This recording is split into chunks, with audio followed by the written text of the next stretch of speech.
যে সকল ক্লাবগুলো পার্টিসিপেট করেছেন, যারা ওনার আছেন তাদের প্রতি কৃতজ্ঞতা জানাচ্ছি যে আপনারা মেয়েদের কথা চিন্তা করে মেয়েদের টিম গুলো করেছেন। জানি যে আসলে অনেক প্রতিকূলতা প্রতিবন্ধকতা থাকে, তারপরেও যে আপনারা সাপোর্ট দিচ্ছেন এসে, এটা হচ্ছে মেয়েদের জন্য অনেক বড় পাওয়া।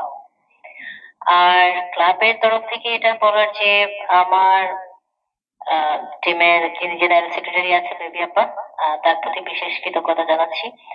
এবং পাশাপাশি প্রতিটা টিমের প্রতি হচ্ছে আমাদের সম্মান থাকবে এবং সম্মান রেখেই খেলবো। আর যে টিমগুলো আছে, যারা ক্যাপ্টেন এখানে উপস্থিত আছে, সবাই পরিচিত মুখ। এবং বিশেষ করে আমি ইতিকে দেখে অনেকদিন পরে ভালো লাগলো।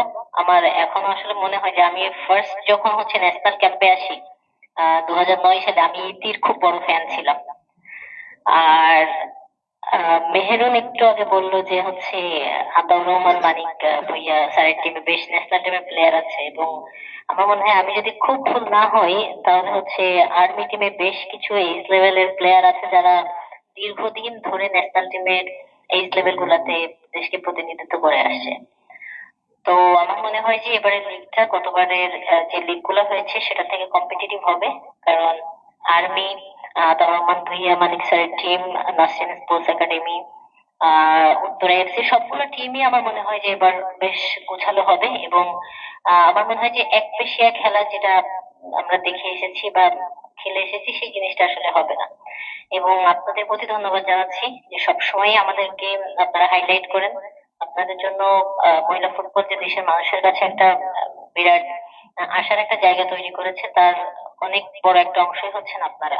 তো সবসময় আপনারা ছিলেন, এবং অনেক সময় আপনারাও আপাকে হচ্ছে পোক করেন যে মেয়েদের খেলার কি অবস্থা, মেয়েদের লিগের কি অবস্থা। তো এই জিনিসগুলো আসলে অ্যাপ্রিসিয়েশন অবশ্যই আপনাদের চাই। এবং সর্বোপরি লিগটা যেন সুস্থভাবে শেষ হয় এবং শুরুটা যেন খুব ভালোভাবে হয় সেই প্রত্যাশা রেখেই আমি আমার কথা শেষ করছি। ধন্যবাদ সকলকে।